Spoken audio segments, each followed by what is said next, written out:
Welcome home to Unrooted. This is a podcast for those who belong nowhere and everywhere. This is the second episode, the dual nationality dilemma. And today we're going to be tackling, does having more than one nationality mean you have more than one identity? And we're going to be doing this with our guest today, Renate. Hi. One of my closest friends. Yeah.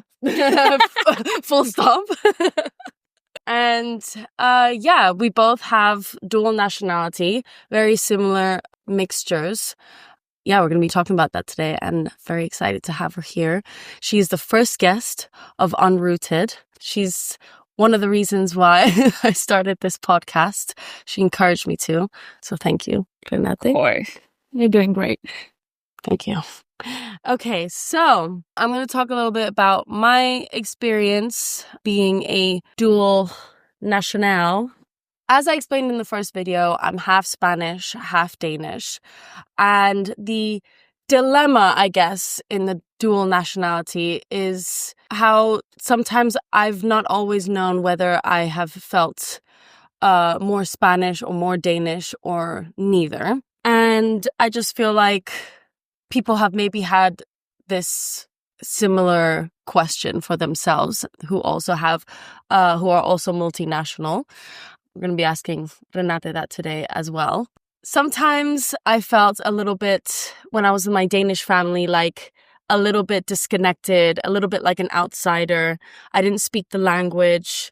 I look very different to my Danish family. So in that kind of environment, I was like, no, I'm the Spanish cousin, you know? But then when I was with my Spanish cousins and aunts and uncles, they would call me La Nordica. So to them, I was like a bit more not Spanish, I guess. And then just a lot of the time that I spent in international school and abroad in England and the US, I just felt maybe I'm more a part of this than anything, especially having now an American accent. A lot of people naturally tend to guess that I'm American. And so I've even questioned, do I identify a little bit as an American? Do I identify with American culture? So yeah, it's always been a little bit of a dilemma for me personally. Oh, also, when I never really thought about it that much, but when I moved, let's get comfortable. When I moved to Cohabs and I met so many people de golpe, people ask you where you are, where you're from, what you do, where you came from, whatever. And I was constantly repeating the same thing of like, where I'm from. And I discussed this in the first episode, like, do you give the long answer? Do you give the short answer? After saying it so many times, I think I just kind of was questioning it to myself. And I was like, why do I feel so awkward when I'm describing where I'm from, you know? So yeah, it's just interesting. You don't have to stay quiet. You can say stuff. I appreciate you listening. You're a very good listener, but you can say stuff. I completely understand that feeling because obviously coming to Cohabs more, you like talk about where you come from, what you've done all this time, and you repeat yourself and you question, oh, okay, but I'm also this, or I didn't tell them this. Yeah. Because in our case, we are not just dual nationals, but we have also moved around the world many times. We have started again many times. Yes. And those cultures are part of us as well.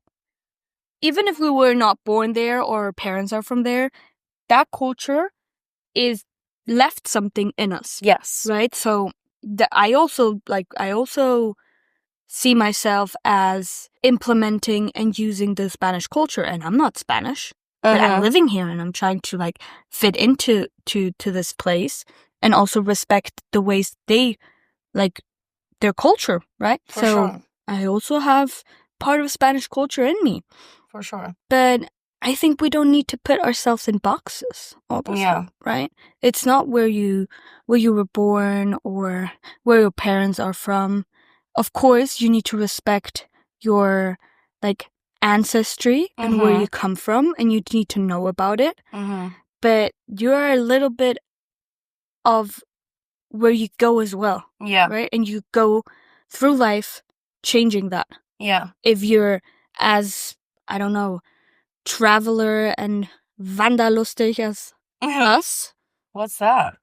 Wanderlust is a German word also implemented in the English language that is like, means traveling. Vagabond?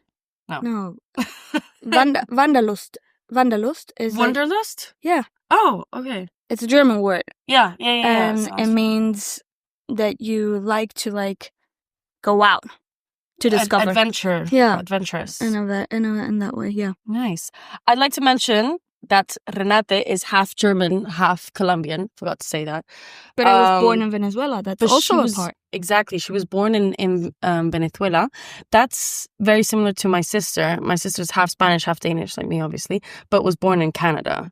So, but I was born in Spain. Does she have any connection to Canada? Did she live there? No, my mom does, because my mom was born there and she lived there. And both me and my sister have a Canadian passport. And I've been to Canada, so has she. But, well, actually, my grandmother lives in Vancouver. My grandma and my cousin. So we do have still a connection with Canada. But, like, it's not like I go there often because it's very far away. And it's cold. And it's cold. Important things to mention. Michelle and I don't like the cold. No. I went to Montreal and Toronto once, and I think that was enough and very beautiful, but I don't really need to go again. But anyway, back to Renate. So she's half Colombian, half German, which is very similar mix to mine, because it's like it's very different cultures. Obviously. Very different cultures. Culture clash that you have there. Yes. Which actually leads me to my questions for you, because I was talking to your friends when they were here, and they would tell me like how, you know, you went to school in Colombia with them. That's how you became friends with them from school, right? German school in there. A German school there. Okay. I didn't know that. That's what I wanted to ask you. I have always been, like, I grew up outside of Germany. Like, I grew up in South America. So did you ever at any point grow up in Germany? No. Did you went to high school in Germany? I did my kindergarten there. You did your kindergarten in so Germany? I was always, you need to imagine, my dad is Colombian, full Colombian. My mom is half German, half Colombian, right? So when they got together, they got my brother in Colombia. But then my dad got a job offer in Venezuela, right? And they moved to Venezuela. And in Venezuela, they had me. Okay. And we stayed there for 10 years after I lived. After I was born. In Venezuela? Yes. So you lived in Venezuela until you were 10? 9, yes. So you were 9. Oh my God, I didn't know that. I thought you were just born there. No. And so you had your childhood there, pretty much. Of course. That's why I get along with Andres so well. The funny thing is, we stayed... Yeah, I was born in Venezuela. And in that time period of the 10 years that we stayed in Venezuela, there was a time period of like 3 years that we moved to Germany. So in those 3 years, I did my kindergarten in Germany. Okay. And then we moved back to Venezuela. So yeah, I have like... And then you did your high school in Colombia.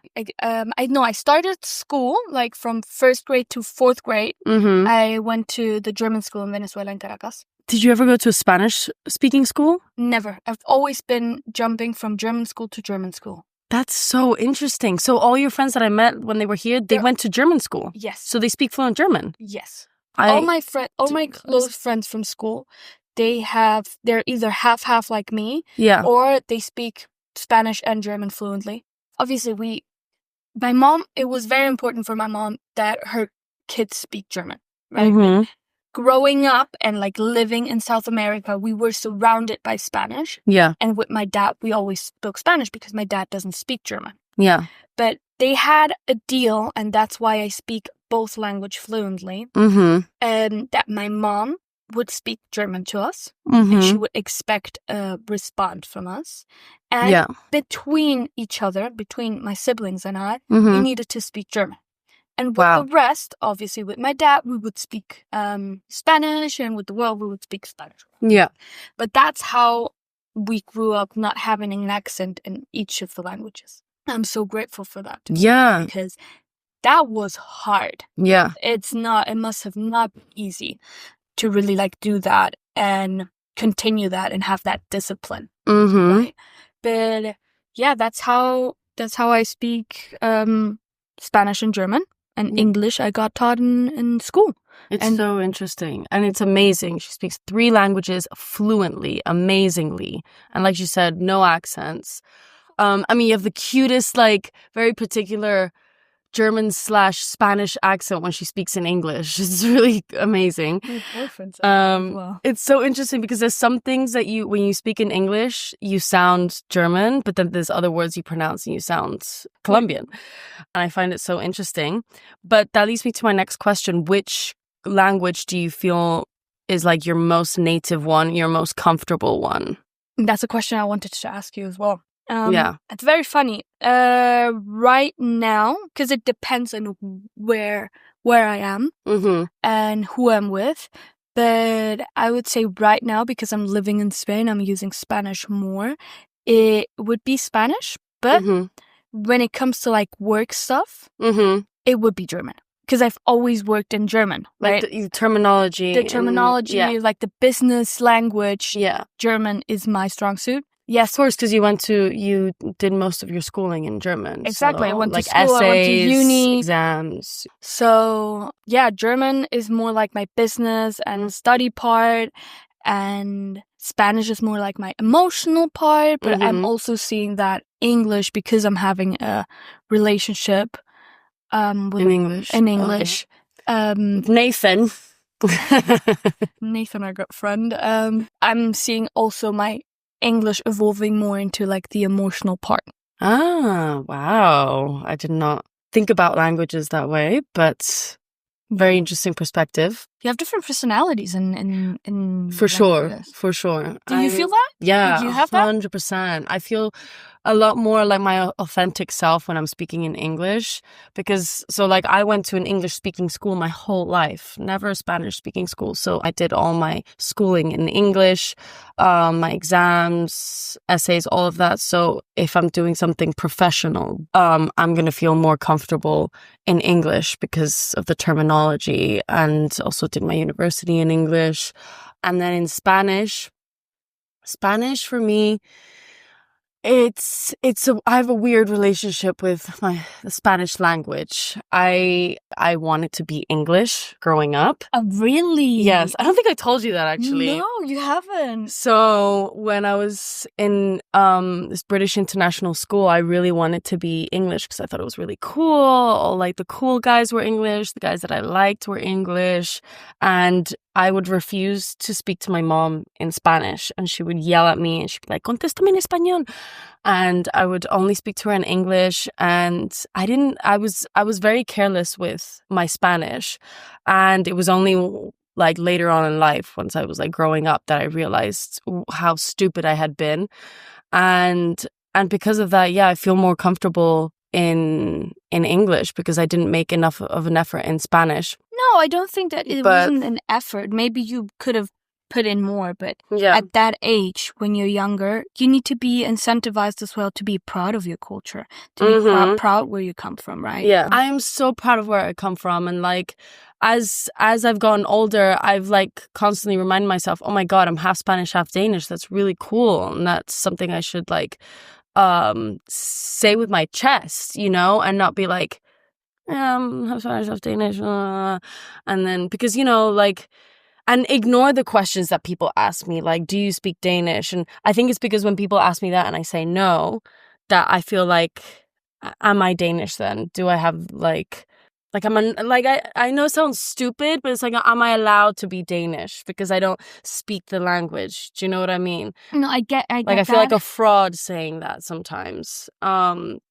when I say that I am more stronger when I'm speaking in English, I'm funnier when I'm speaking in English, I'm more my authentic self when I'm speaking in English, that as well as like I feel like a fraud saying that I'm Spanish. But it's like I grew up here, this is the culture that I've been the most part of, and I don't think you're a fraud. You need to stop saying to yourself that you're a fraud. Yeah. It's my own fault. The more you say it, the more you believe it. I know. It's my own like doing. It's my own doing. Yeah, it's your own doing. But start. Like you have, bro. You have Spanish culture in you. I see it every day, right? Yeah. Like, you should not feel a fraud in Spanish. Mm-hmm. Just the way you talk, Mm-hmm. even in Spanish, is Yeah. very, very Spanish. Me as a Colombian, I hear it out, right?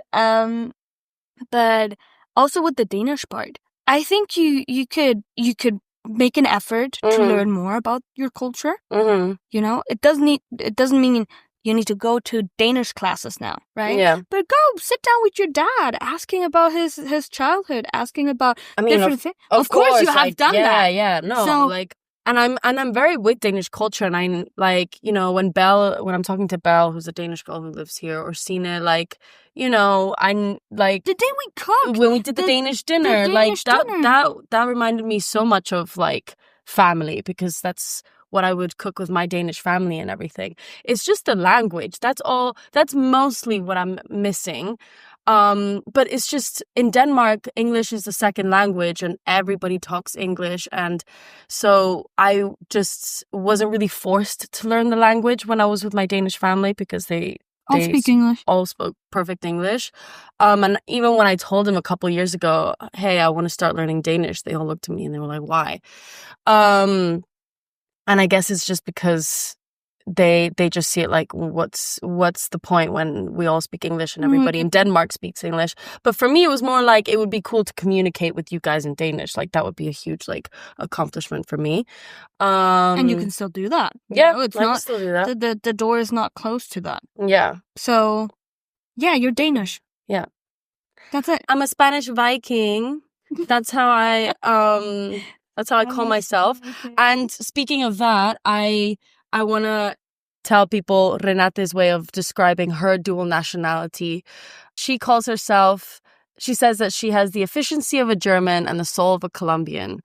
And I really, really love that, because I feel like that's, you're combining your German side and your Colombian side in such an amazing way. Because like you said, they're such different cultures, but you're taking the best of both of them and making a little secret sauce and lathering yourself in the secret sauce. Yeah, but that was something that my mom taught me throughout the years many times. Like, she was always said, hey, you are growing up with different cultures, because she did as well, right? She is half-half. Yeah. I'm not even half-half. Yeah. I say that I'm half-half, but really and truly, if you see the numbers, I'm 3/4 Colombian and 1/4 That's true. German. That's true. But I feel half-half. That's true. Yeah. Well, because I feel like you spent so much time in Colombia. I spent also in Germany. Yeah, but it came also with the growing up in the German school. In the German school, right? Yeah. We would go to school and I would have all the classes in German. Yeah, exactly. Right? So I grew up with that culture. Yeah. And that's why I say I'm half-half. Yeah. No, for sure. But yeah, coming back to what I wanted to say is, it is my mom that taught me that I need to take the good things out of both cultures. Because every culture or every language or whatever has its bad things, right? Yeah. For example, one bad thing I think in Colombia is nobody takes punctuality seriously. If you say, hey, we start at 7, people will arrive at 8:30. Yeah. Right? So it's kind of like Spain. So yeah, exactly. Spain. So, but in Germany, you don't make the other one wait. Yeah. They're like, respect the time of each other. For sure. And for sure. And yeah, that's why I took all the good things and made my little sauce, how you said. Yeah, a little secret sauce. Put it all over me. Love that. But yeah, what would you say are, because I feel like one of the best things about having dual nationality is having 2 passports, for example. And they're very different passports, I feel. Like, mine personally, I have a European and a Canadian. And I feel like that having those 2 passports means that I can work and live and study in Europe and in Canada if I wanted to, for example. It definitely made the process to, I know Canada is different to what we were talking about. It's not Danish, but thanks to my mom and my sister being born there and having connection to Canada, I have a Canadian passport. Do you have a Danish one? I do, but it expired a few years ago and I didn't renew it because it's a European one like my Spanish. So I feel like I would rather have the Canadian over the Danish one. So it just makes more sense. It made like my process to study in America a lot easier as well, like the paperwork and everything. But I feel like it's really cool that you have a German passport because that means you can work and live here in any other country in the European Union. Yeah, but you have the same option with the European passport. That's the benefit. No, I know, but I'm just saying. That's the benefit of the European passport. That's what I'm saying. It's like I feel like one of the perks of having our dual nationality is having that. Do you use your? Do you have a Colombian passport by the way? Yeah, you do. And I have a Venezuelan, but that expired. And to be honest, you don't need a Venezuelan passport. And do you need a Colombian? Like, is it? If you didn't have a Colombian passport and you just had a German one, would you have an issue going to do you need a visa for Colombia or anything, or get a stamp? They're not strict with visas. No, you don't need a visa to go to Colombia with a German passport. I think the German passport is in the top five passports that need lesser visas. Okay. And like. All the work. German? Yeah. Oh, wow. The German passport is very, very strong. I didn't know that. So, no, to be honest, the Colombian passport, I love my Colombian passport, but I just use it to enter the country and exit the country. So, yeah, I'm the same. They just stamp it or something? Yeah. And not even stamp it. No, I go through. So, you know that the fuller your passport is, the faster you need to renew it, right? Yeah. Because if it's full, you need to renew it. Yeah. But because I use my German and my Colombian passport just to travel around, I don't have so many stamps. Yeah. True. So that's a little perky perk. In terms of challenges, have you ever had to prove that you belong to one country more than the other? Did you ever have like that feeling? I was never Colombian enough. You felt that sometimes? Yeah, and I've been working on that, I think, because I'm very, very proud to be Colombian. Yeah. But also I feel like I see you more Colombian. Honestly, it's hard. I feel like you're such a perfect mix of both, but... Yeah, because you hear me speak Spanish all the time, right? But in Germany, I needed to prove many times that I'm German. Yeah. Right? Did you ever feel like a bit like of an outsider with your German family? Not with the German family, because my German family is mixed. Is mixed as well. Right, because my German friends and colleagues. Maybe. Yeah, my German friends and colleagues like to show them that I'm also German, or to explain that my Colombian part was always very, I need to prove something. And on your Colombian side, you felt a little bit also at that time. That's I could definitely relate to that. It was an issue when I was smaller, but now I just embrace what I am, and I'm a mix. I speak both languages. I can communicate in both languages. Yeah, and I embrace the good things of both languages, and both cultures as well. Yeah. Well, that's, I think, the best thing to do when you have dual nationality is that you can embrace both cultures and both languages. But one thing I wanted to tell you is I don't have an issue with my two nationalities being Colombia and Germany. I think my issue is more proving that I'm Venezuelan as well. Right, because you did spend 9 years of your life there. Yeah. And I still have beautiful memories of I had the best childhood ever. I think that was the country and the family time as well. That all my family remembers as the best part, and I think that still connects us. For example, when my dad or my mom or my siblings, it's their birthday, we sing "Happy Birthday" the Venezuelan way.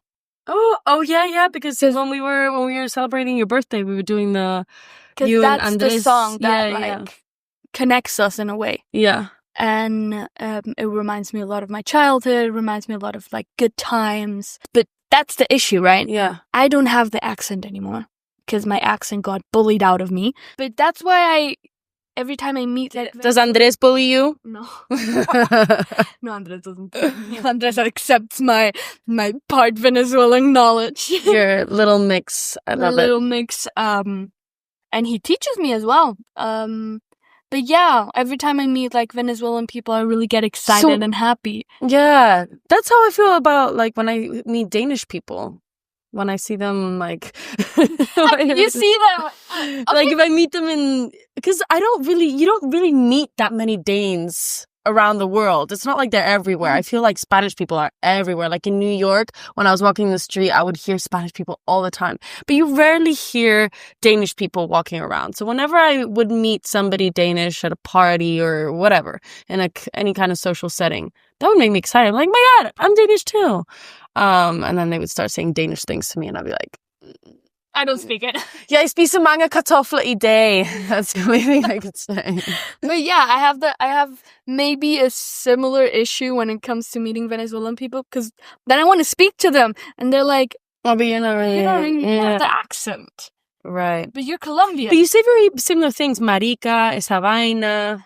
Yeah, we have, obviously, it's the neighbor countries. Sí. We have similar things. Yeah. And we have the discussion. Who owns the arepa, or who invented the arepa, whatever. True, the arepas. Maybe we could do an episode about the... You should do it. The arepa dilemma. With an It's true. Oh my God, we could do an episode where you each make arepas and see... We really do the test. Colombian or Venezuelan arepas, which is the best? Oh, damn. Well, we might even have a discussion online here. We might have started a little war. But yeah, that's I think my cultural dilemma. Yeah. Would be more pushing towards that one country where I spent my childhood, where I was born. Yeah. But in my adulthood, I have never been there again because of the political situation right now. Of course. And in my teenage years as well, the last time I think I went to Venezuela was 2014. Another thing I wanted to ask you before we wrap up is what was like, because you moved around a lot, obviously, very similar to my mom. I was just going to ask you, like, did you experience like culture shocks moving from Venezuela to Colombia, Germany, like moving all the time? Yes. Sí, no? Yes. Yeah. I think the biggest culture shock for me was at 18 when I moved from Colombia to Germany. Because obviously I grew up with German culture, but I would have never like lived really there in terms of not longer than a year. Yeah. Right? And like times where you are conscious about your surroundings. Yeah. So yeah, that was a culture shock. It wasn't even a culture shock of like with the people, more with the weather. Mm-hmm. Bro, the first winter I almost died. That was horrible. Have you seen that video? It's like from a reality show. That woman, I think she's like in Canada, and she's I'm not sure where she's from. Maybe she's Colombian or I'm not sure where she's from, but she's basically saying like I don't know how people live like this. Like, this place screams depression. She's like, I'm scared to step outside and die instantly of hypothermia. No sé si has visto. Bro, I would so put funny. on layers and layers. I'm not kidding. I would put on like las medias veladas, 3 of them, then my jeans on top of that. Mm-hmm. I would buy my like thermal things. I would go out like fashion sense. I didn't have fashion sense. I threw all the fashion sense that I had out of the window because I was like, I'm not freezing here. Yeah, no, New York winter for me was the same. I was like a caterpillar in that like puffy long. And in that same time, I was going through a breakup with my first boyfriend of Colombia, and also had that winter. So I fell into like a depression, and I realized that it was horrible. Like, I wouldn't go to uni. I would just stay in bed. I wouldn't even realize what was happening to me. But I, like, after when you, like, realize that, it was horrible. Yeah. So, that's also a huge culture shock. Because you're from, like, you come from, like, the beautiful, tropical, blue skies, green. Yeah, okay, Bogota wasn't that. No? Bogota is cold. Bogota is a 2,600. But not Germany cold. No, not Germany. You can't compare them at all. Of course not Germany. So it's still quite a shock. It is a complete That was shock. like from moving from Marbella to Liverpool. Oh God. You see that the same thing. The same thing. It's horrible. It's a culture shock in that way. Yeah. No, I think that one also obviously Venezuela to Colombia because in that time, bro, I moved and I went into 5th grade, and you know how 5th graders are. They're mean as they are. They are so mean. They're so mean. Yeah, I got there, and a good friend of mine now was the one that pushed that to the bullying of me because he would call me chavista. Oh my God. And you're friends now? Yeah, we're friends now. But Chavez was the former president of Venezuela at that. Yeah, we will not enter into politics with that man. Anyways, to be a chavista was the worst thing you could say to me in that time. Yeah. It was horrible. So I was like, oh my God, I need to adapt. Like you, right? Like what you did to your mom, that you would not speak Spanish to her. I would try to like be a part of what you thought you had to be a part of. Adapt so fast, right? Yeah. Adapt so fast. And I think that's a good thing now, because that's a quality that I have, that I can adapt really fast. Yes, that's like a big theme of Unrooted is adaptation. That's the thing that we have. Yeah. So to wrap up, what do any of you have, are any of you multinational? Do you have 2 or 3 in Renate's case? Cultures inside of it that you want to talk about, that you want to share, that you don't feel alone. Drop a comment, DM me any kind of interesting story or experience that you have. I would love to hear it. Or if anything that we talked about resonated with you, I would love to know. Yeah, I just kind of want to wrap up and say that I feel like, because our question was, does having 2 nationalities mean that you have 2 identities? But I feel like in your case, you have found like the secret sauce, and I feel like you've like it's sort of yin and yang, perfect little blend of all of your nationalities and cultures that you have within you. I would say as well, and I have like mixed in, I'm still figuring it out, and that's why I'm doing this podcast. Is because I'm still figuring it out. Right. Yeah. Figure it out, and the tip of the week will be, you too, when you're figuring it out, just take the positive things out of the cultures that you have, right? Make the best out of it. Make a little mix, make a little blend, put it on top of you, and be that. Yeah. You don't need to be anything that anybody else says. Salsa rosa. Exactly. Salsa rosa. Be the salsa rosa in your life. Okay, amazing. I love it. Thank you so much for listening. This was really fun. Hey guys, thank you for having me. It was a great chat with you, Michelle. It was fun. Yes. Yeah. I learned more about you. I learned more about you. So thank you very much. Yes, thank you so much, guys. And tune in next Thursday for the 3rd episode. We're going to have a spicy Brazilian here, and it's going to be a good laugh. Please follow, share, and subscribe. Thank you so much. Bye. Bye.